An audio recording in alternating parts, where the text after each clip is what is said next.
Wij besluiten het binnenlands nieuws met de weersverwachting van de Meteorologische Dienst Suriname.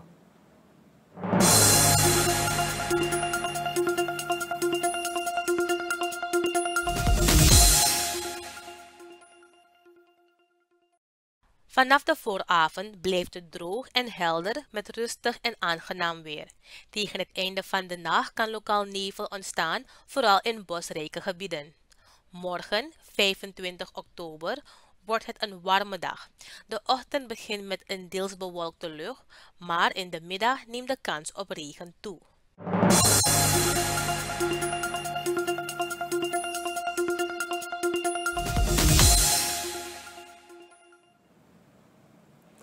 De Meteorologische Dienst waarschuwt dat de gevoelstemperatuur morgen gedurende de middaguren kan oplopen tot een maximum van 40 graden Celsius. Dit waren de binnenlandse berichten in het journaal.